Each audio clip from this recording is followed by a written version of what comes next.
Explanation of erosion and its different types.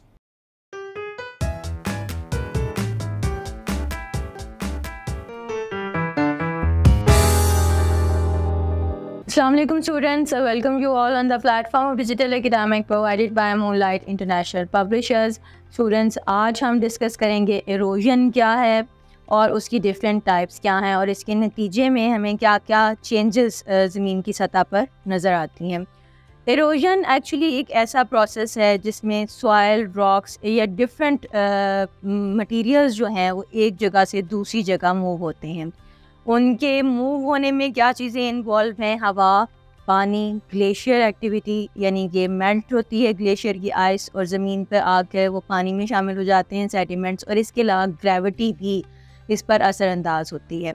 Soil halogen की सूरत में हमें नई चेंजेस देखने को मिलती हैं जिसमें डिफरेंट वैलीज़ जो हैं और डिफरेंट चीज़ें हमें देखने को मिलती हैं, वो हम अभी डिटेल में डिस्कस करते हैं।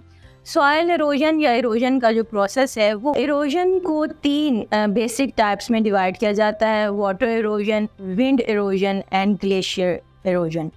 तो आज हम डिस्कस करेंगे कि वाटर एरोजन क्या है। नाम से हमें पता चल रहा है कि इसमें पानी इन्वॉल्व है, यानी कि पानी के ज़रिए रॉक्स या डिफरेंट सॉइल के मटेरियल्स एक जगह से दूसरी जगह मूव करते हैं।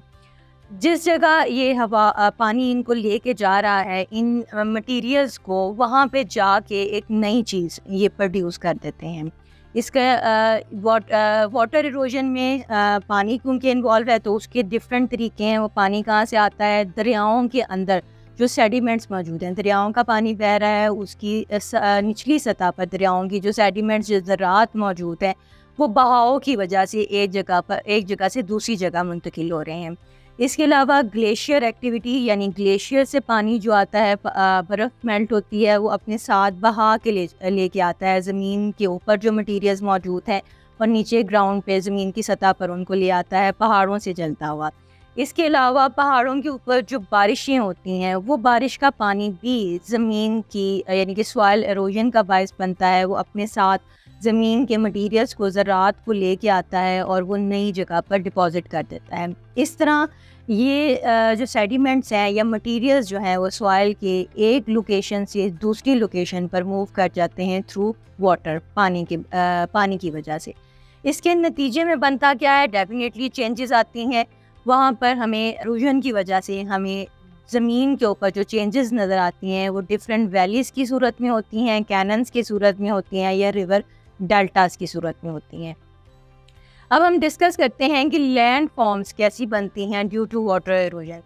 वाटर एरोजन की वजह से, जो पानी की वजह से ज़मीन पर हो रही है, उसकी वजह से हमें कैनन्स देखते हैं। कैनन्स वादियों की एक किस्म होती है जो कि नैरो होती हैं, तंग वादियाँ होती हैं और उनकी दोनों तरफ लंबे और ऊंचे पहाड़ या क्लिफ्स मौजूद होते हैं।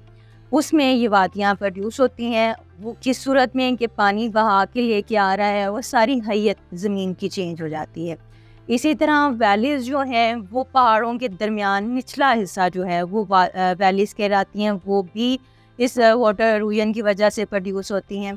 या अगर हम बात करें तो रिवर डेल्टास की, रिवर डेल्टास क्या होते हैं? दरियाओं के एंड पर, माउथ ऑफ रिवर ये मौजूद होते हैं और दरियाओं के सारे सेडिमेंट्स रिवर डेल्टा में मौजूद होते हैं। ये ट्रायंगल शेप का एरिया होता है जो दरिया के आखिरी हिस्से पर यानी रिवर के माउथ पर बनता है और वहाँ से ये दरिया समुद्रों में शामिल हो जाते हैं और यहाँ पर सबसे ज़्यादा अमाउंट में रिवर सेडिमेंट्स मौजूद होते हैं जो कि पानी अपने बहाव के साथ लेके आ रहा है। इस तरह हमें डिफरेंट चीज़ें इन एरोजन की वजह से डिफरेंट चेंजेस क्योंकि ज़मीन के ऊपर आ रही हैं तो हमें एक डिफरेंट लैंडस्केप देखने को मिलती है। इंशाल्लाह नेक्स्ट लेक्चर में हम डिफरेंट इसकी रिमेनिंग टाइप्स जो हैं एरोजन की वो डिस्कस करेंगे और उसके नतीजे में बनने वाली लैंड फॉर्म्स देखेंगे कि वो कैसी होती हैं। नेक्स्ट लेक्चर के तक के लिए अल्लाह हाफ़िज़।